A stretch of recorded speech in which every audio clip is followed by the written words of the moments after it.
Few months ago, most of us were a little startled to hear that Russia had attacked Ukraine and wondered why it decided to do so. Let's take a look at what has led to this situation. After the USSR dissolved in 1991, Ukraine and Russia continued to maintain close ties. In 1994, Ukraine agreed to the Nuclear Non-Proliferation Treaty as a non-nuclear weapon state and also dismantled the remaining nuclear weapons in Ukraine. In return, Russia, the United Kingdom, and the United States agreed to sustain the territorial integrity of Ukraine in the Budapest Memorandum. In 1999, Russia signed the Charter for the European Security, which reaffirmed the inherent right of each and every participating state to be free to choose or change its security arrangements. At the 2008 Bucharest Summit, Ukraine and Georgia sought to join NATO. The response of NATO members was divided. Putin voiced strong opposition to NATO membership bids by Georgia and Ukraine.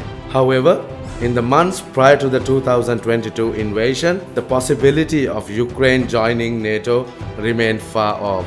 Back in 2014, at the start of the war, Russia invaded and occupied Crimea, and Russian-backed separatists seized part of Donbass, the southeastern region of Ukraine, sparking a regional war. In 2021, Russia began a large military buildup along its borders with Ukraine, gathering up to 190,000 troops and their equipment. It was followed by a second buildup in October 2021 to February 2022 in both Russia and Belarus. Yet, members of the Russian government repeatedly denied having plans to invade or attack Ukraine. In early December 2021, the US released intelligence including satellite photographs of Russian troops and equipment near the Russo-Ukrainian border, indicating that the Russians planned to invade.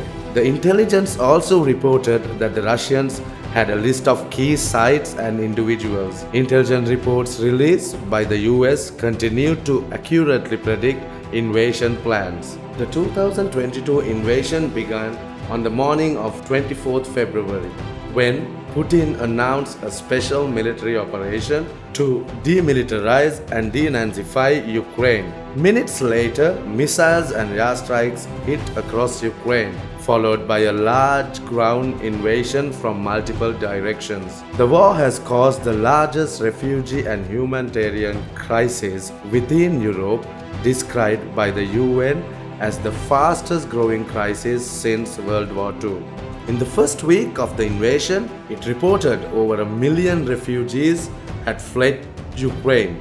This subsequently rose to over 6.7 million by 27th May. Most refugees were women, children, and the elderly, or people with disabilities. As of 3rd May, another 8 million people were displaced inside Ukraine. By 20th March, a total of 10 million Ukrainians had fled their homes, making it the fastest growing refugee crisis. Most male Ukrainian nationals aged 18 to 60 were denied exit from Ukraine as part of the mandatory conscription. Ukraine is among the world's top agricultural producers and exporters and is often described as the breadbasket of Europe. Ukraine also accounts for 9% of the world's wheat trade. The country is also a major global exporter of maize, barley, and rapeseeds. Its trade share is even greater in the sunflower oil sector, with the country accounting for about 50% of the world's exports in 2020-21.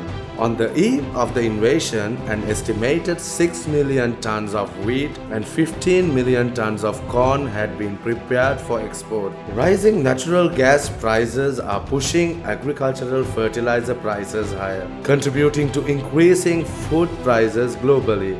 Particularly vulnerable are those who are highly dependent on Ukraine and the Russian Federation for their food and fertilizer imports. More than 30 nations depend on Ukraine and Russia for over 30% of their wheat import needs, with many of them located in North Africa and Western and Central Asia.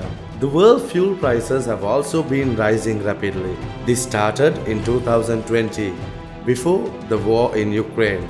In March 2022, a barrel of oil was $118, 38% higher than in January 2022 and 81% up on the same time last year. Daily oil prices reached a high of $128 per barrel on 8th March but had fallen to $104 per barrel by 1st April. Prices for natural gas vary across regions. Peace talks commenced on the 28th of February and further discussions were held on different dates and are currently ongoing. The International Monetary Fund has warned that the conflict poses a substantial economic risk both regionally and internationally. On the 24th March, Joe Biden's administration issued an executive order barring the sale of Russian gold reserves in the international market. Russia's war in Ukraine